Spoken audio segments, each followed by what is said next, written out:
After the publication of my first book, The 48 Laws of Power, I began to receive requests for advice from people in every conceivable profession and at every level of experience. Over the years, I have now personally consulted with over 100 different people. And in so many of the cases, the following scenario would play itself out. They would come to me with a specific problem: a boss from hell, a business relationship that had turned ugly, a promotion that never came.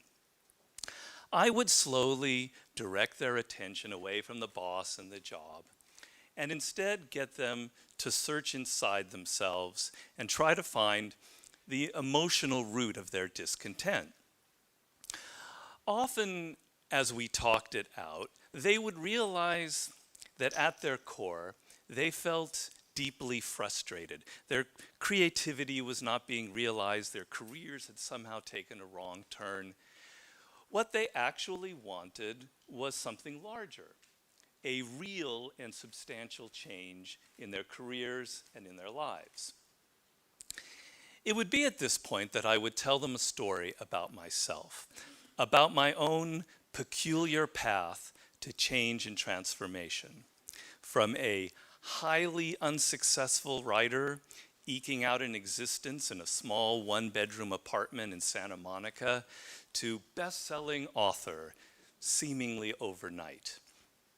I have never publicly related this story before, but for this very special occasion, my first TED Talk, I thought I would share it with you because it's actually very relevant to this subject of change.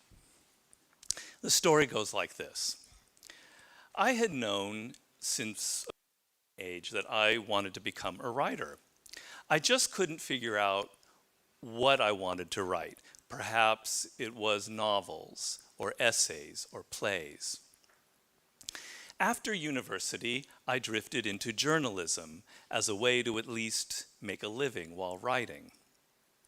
Then one day, after several years of working as a writer and editor, I was having lunch with a man who had just edited an article I had written for a magazine. After downing his third martini, this editor, an older man, finally admitted to me why he had asked me to lunch. "You should seriously consider a different career," he told me. "You are not writer material. Your work is too undisciplined. Your style is too bizarre. Your ideas, they're just not relatable to the average reader. Go to law school, Robert. Go to business school. Spare yourself the pain." At first, these words were like a punch in the stomach. But in the months to come, I realized something about myself.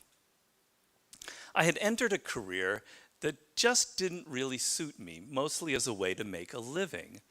And my work reflected this incompatibility. I had to get out of journalism. This realization initiated a period of wandering in my life. I traveled all across Europe. I worked every conceivable job. I did construction work in Greece, taught English in Barcelona, worked as a hotel receptionist in Paris, a tour guide in Dublin, served as a trainee for an English company making television documentaries, living not far from here in Brixton.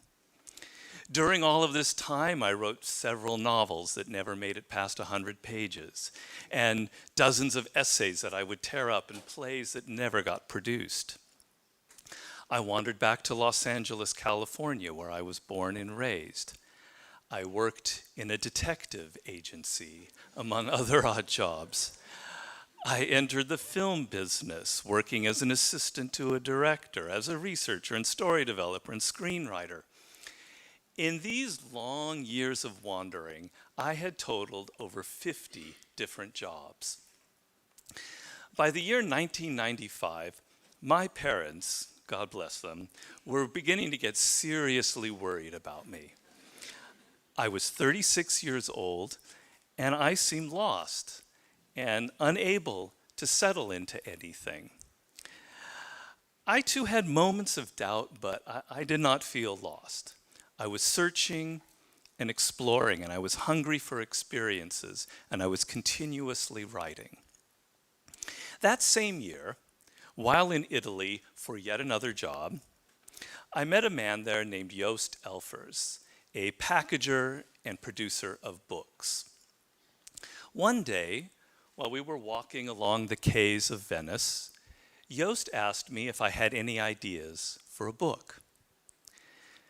Suddenly, seemingly out of nowhere, an idea just gushed out of me. It was about power. It was about power. I told Joost that I was constantly reading books on history.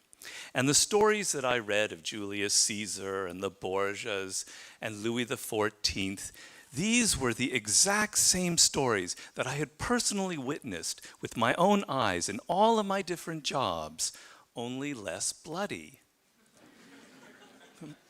People want power, and they want to disguise this wanting of power, and so they play games. They covertly manipulate and intrigue, all the while presenting a nice, even saintly front.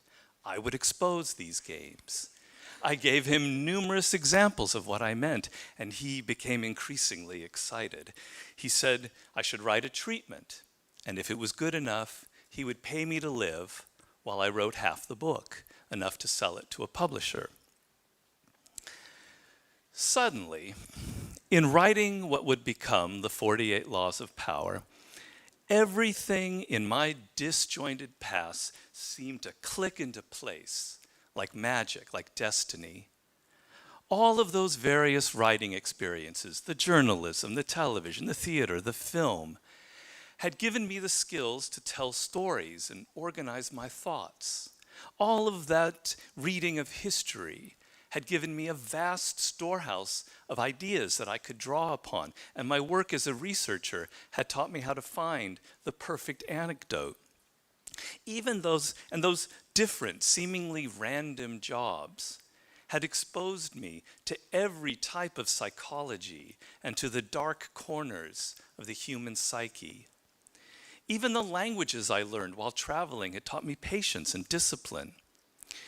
All of these experiences added up to rich layers of knowledge and practice that had altered me from the inside out. In my own very weird and intuitive way, I had given myself the perfect education for the writing of the 48 Laws of Power. The book came out in 1998, and it was a success. The course of my life was forever altered. Now, the moral of this story, as I told the people who would come to me for advice, and as I'm telling you now, is the following. We humans tend to fixate on what we can see with our eyes. It is the most animal part of our nature. When we look at the changes and transformations in other people's lives, we see the good luck that someone had in meeting a person like Joost with all of the right connections and the funding. We see the book or the project that brings the money and the attention. In other words, we see the visible signs of opportunity and success.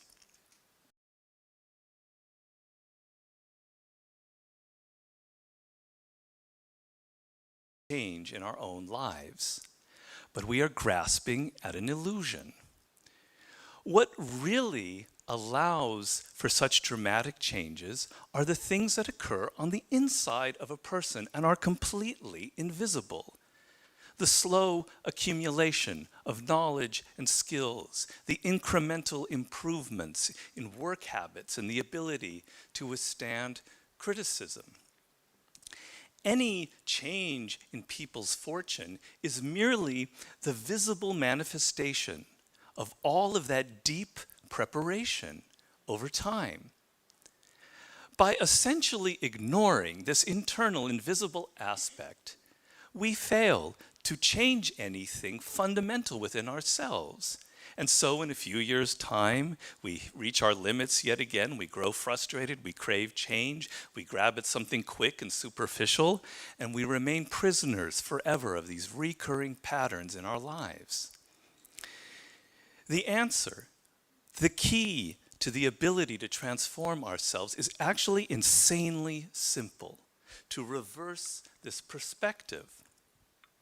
Stop fixating on what other people are saying and doing, on the money, the connections, the outward appearance of things. Instead, look inward. Focus on the smaller, internal changes that lay the groundwork for a much larger change in fortune. It is the difference between grasping at an illusion and immersing yourself in reality.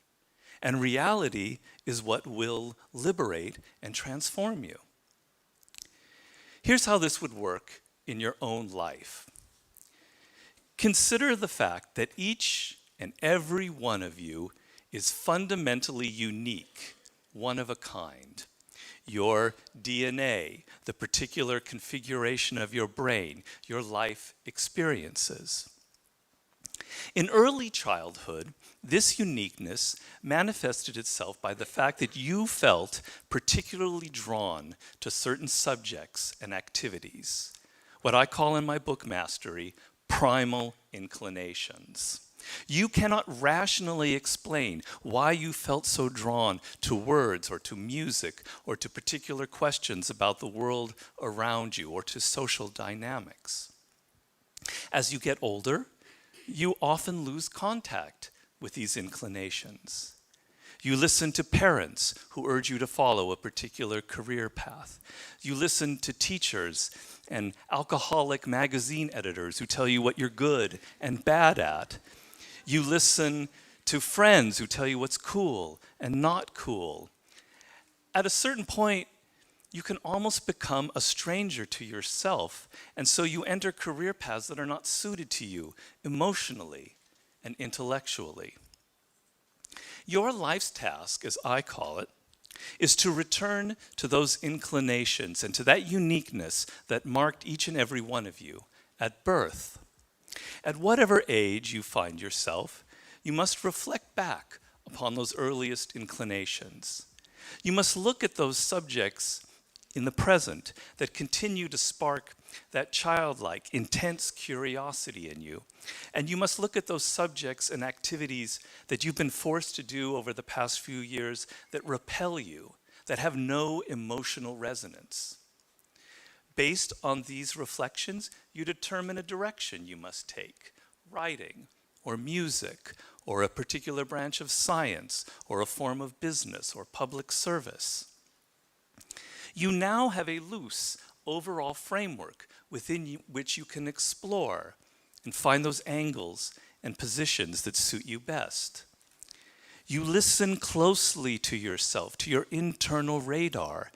Some parts of that framework, for me, journalism and Hollywood, do not feel right, and so you move on, slowly narrowing your path, all the while accumulating skills. Most people want simple, direct, straight-line paths to the perfect position and to success. But instead, you must welcome wrong turns and mistakes. They make you aware of your flaws. They widen your experiences. They toughen you up. If you come to this process at a later age, you must cultivate a new set of skills that suit this change in direction you'll be taking, and find a way to blend them with your previous skills. Nothing in this process is ever wasted. In any event, the goal that you are after is learning and the acquisition of skills, not a fat paycheck. Now, look at what happens to you as you adopt this very different, internally driven mindset. Because you are headed in a direction that resonates with you personally and emotionally, the hours of practice and study do not seem so burdensome. You can sustain your attention and your interest for much longer periods excuse me, for much longer periods of time. What excites you is the learning process itself, overcoming obstacles, increasing your skill level. You are immersed in the present instead of constantly obsessing over the future, and so you pay greater attention to the work itself and to the people around you, developing patience and social intelligence. Without forcing the issue, a point is reached in which you are thoroughly prepared from within. The slightest opportunity that comes your way, you will now exploit. In fact, you will draw opportunities to you because people will sense how prepared you are, which is, I believe, what happened to me with Yoast. Now, some of this might sound a bit mystical, but the results of this process that I'm talking about have been corroborated by recent scientific research, most notably the 1995 study by Anders Ericsson that yielded the very famous 10,000-hour rule. In tracking people who had devoted years of their lives to learning chess or music, Ericsson discovered that somewhere near that magical mark of 10,000 hours of practice, the minds of these people suddenly became much more creative and fluid. The structures of their brains had been altered by all of those hours of practice. And at that 10,000 hour mark, we could see a visible transformation in their performance and their creativity. That is a level you will reach naturally and organically if you follow this process far enough. Finally, what I'm proposing to you right now is actually, I think, rather radical. Namely, the way to transform yourself is through your work. Now, I know this runs counter to our prevailing cultural prejudices. Work is too ugly, too boring, too banal. Self-transformation, we think, comes through a spiritual journey, therapy, a guru who tells us what to do, intense group experiences and social experiences, and drugs. But most of these are ways of running away from ourselves and relieving our chronic boredom.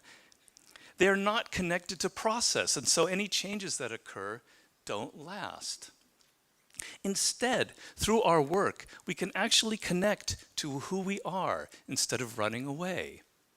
And by entering that slow, organic process, we can actually change ourselves from the inside out in a way that's very real and very lasting. This process involves a journey of self-discovery that can be seen as quite spiritual, if you like. And in the end of this process, we contribute something unique and meaningful to our culture through our work, which is hardly ugly, boring, or banal. Thank you very much.